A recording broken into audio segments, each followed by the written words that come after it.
friends, it is I, Serendipity Wyrd, here today in the first of a 5-part series on Techno Witchery.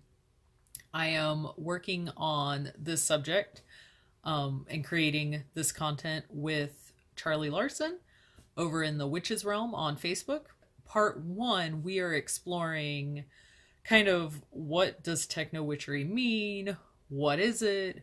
Why are we even talking about this thing? How is it an interest to each of us? And then thereby, what might it mean to everyone else? So to answer the question of why I have an interest in Techno Witchery, we kind of have to go down a rabbit hole of sorts into the land of a tabletop war miniature game called Warhammer 40k.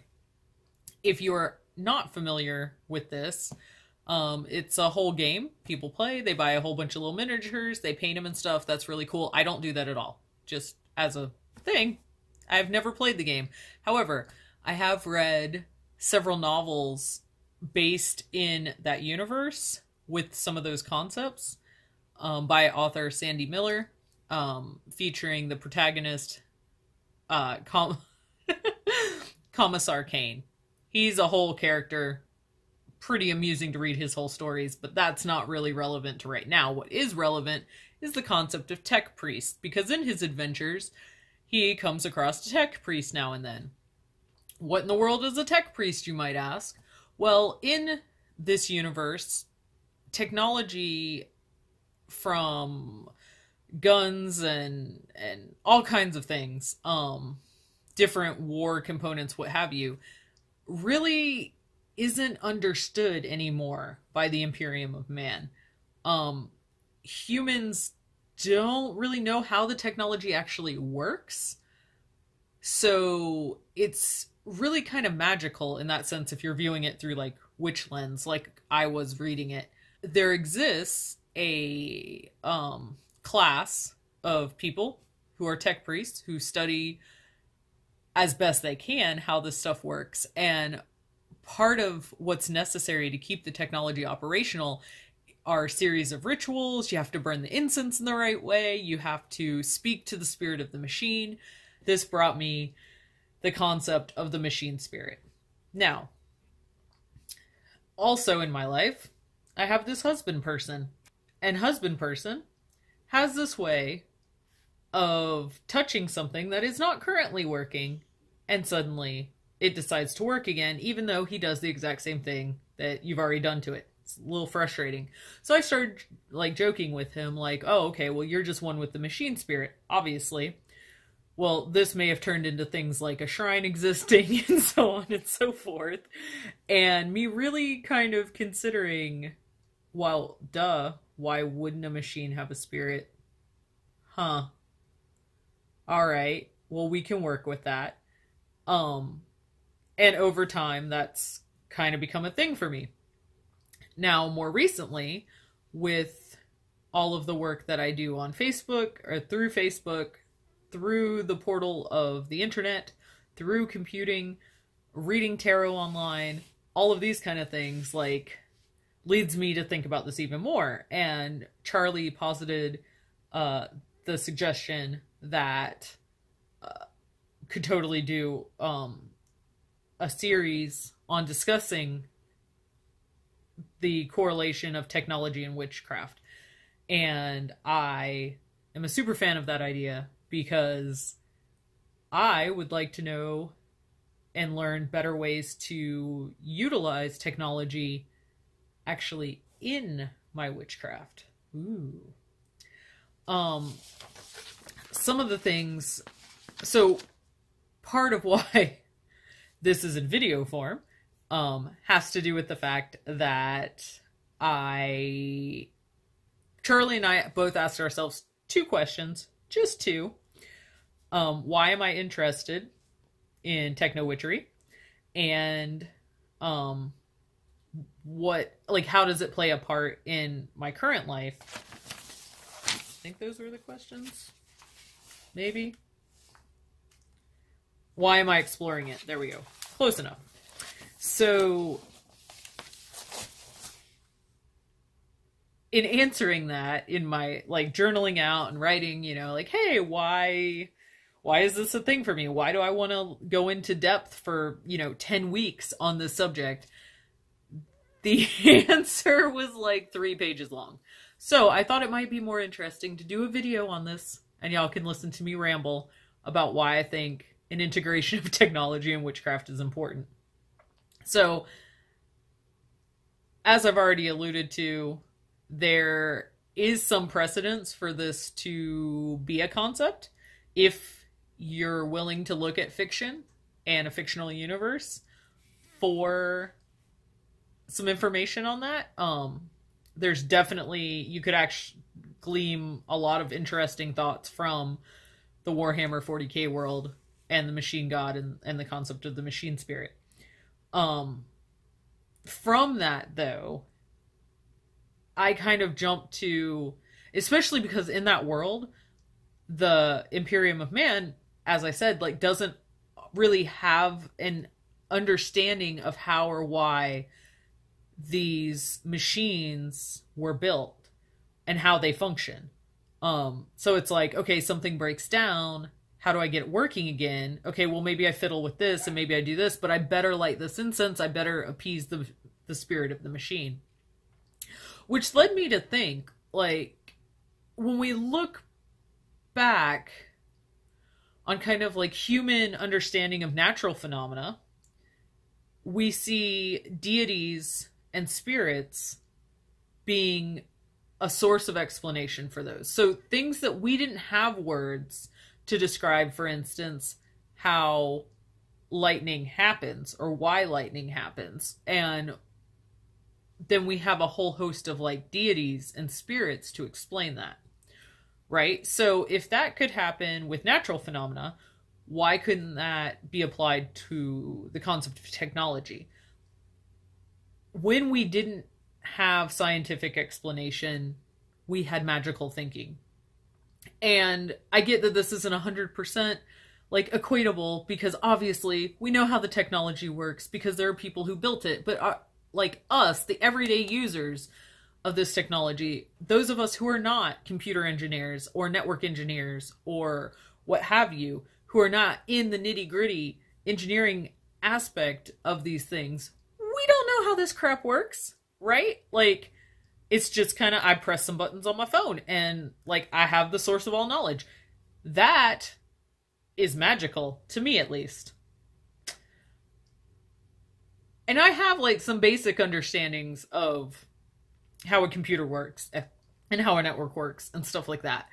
But still, it's just freaking magical to me that like I can use these devices and find things and do things and take pictures and record this video and so on and so on and so on. Technology to me is just kind of fascinating to start with.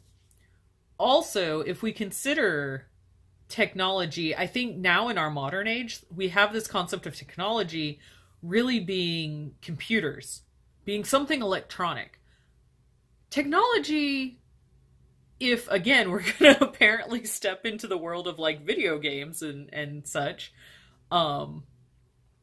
if we look at the game series Civilization, you will find that all kinds of things are technology. In that game, you start out, you're just some settlers trying to make a city. You don't even have things like pottery or the alphabet or writing. All of these things can be considered technology also.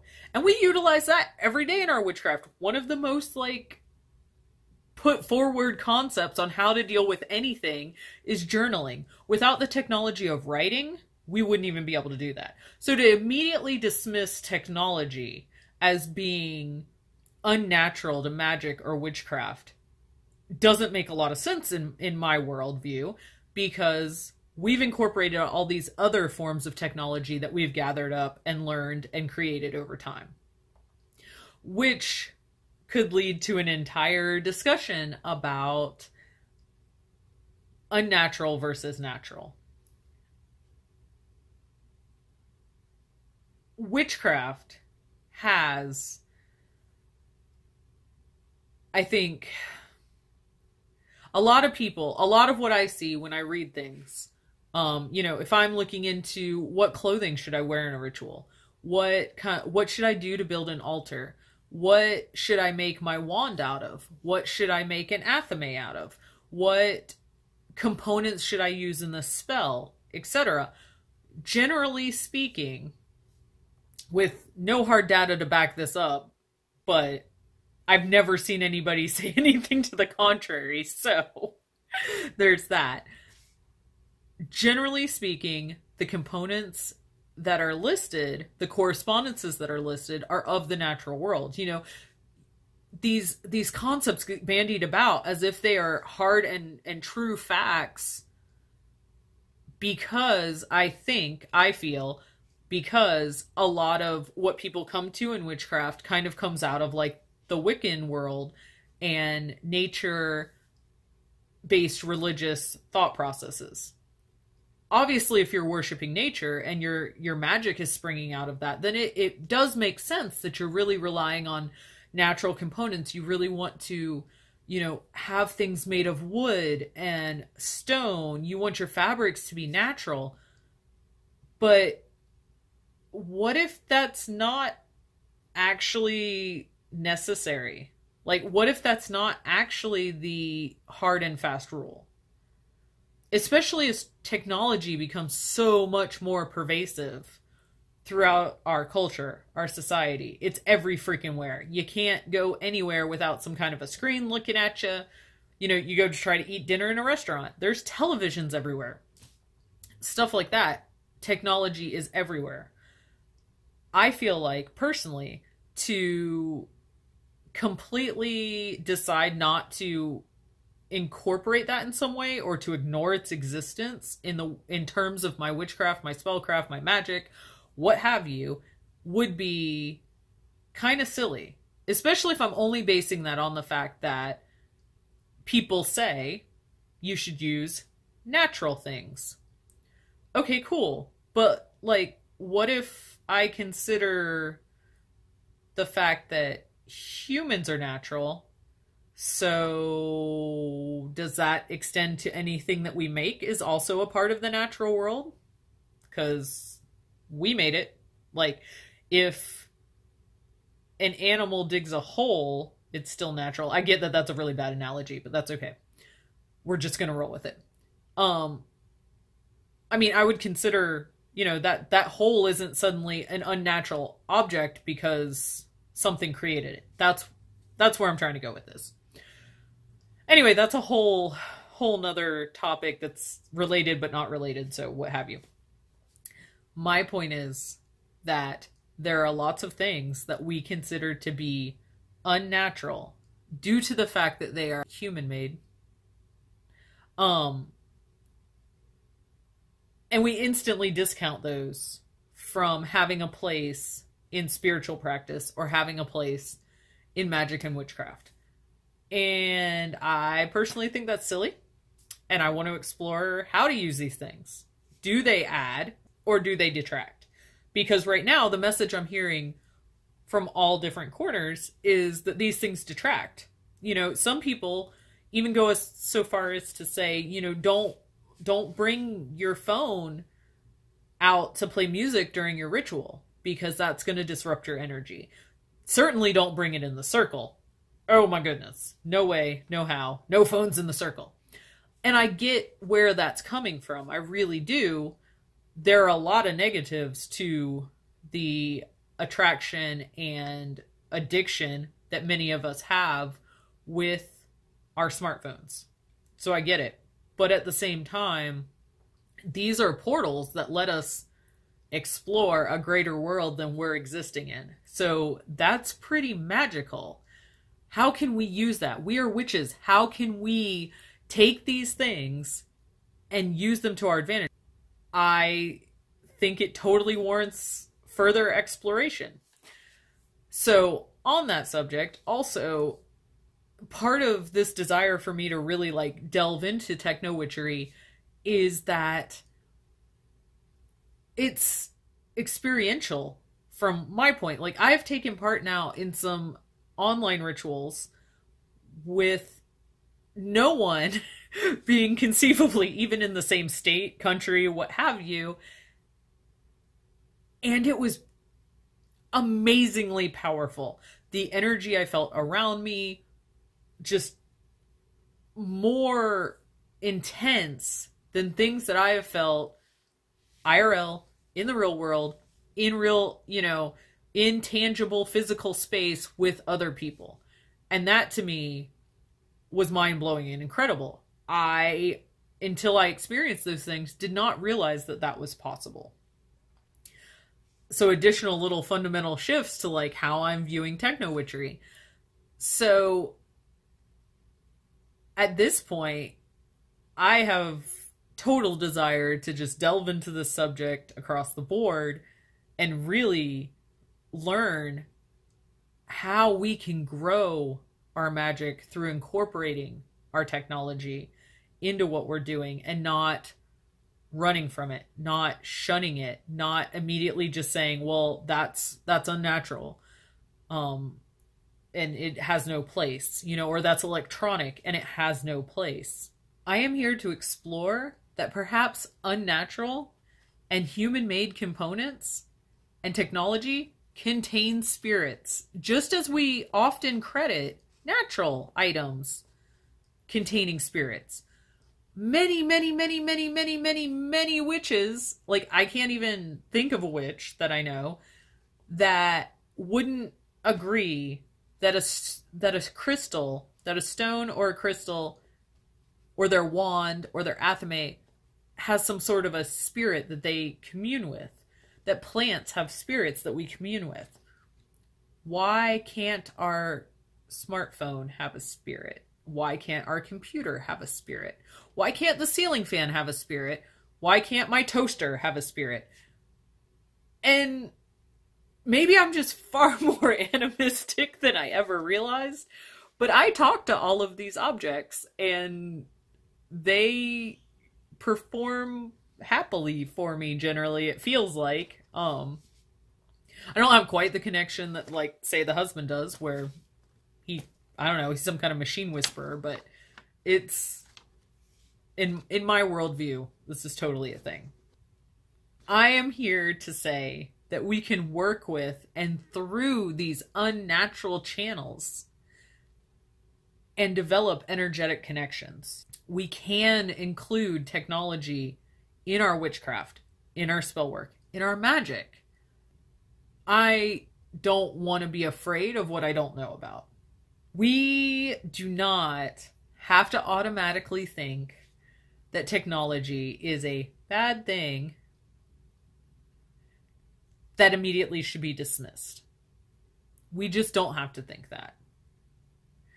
We can explore this and we can harness the energy that is inherently in these awesome technological devices, and we can appreciate them and we can incorporate them. That is what I am working on, and I'm super excited to share this content, to share this series with you all, and see what we can learn, see what we can develop, find where the positive incorporation of technology with more traditional techniques lies. It's super fascinating to me, and I thank you for joining me on this.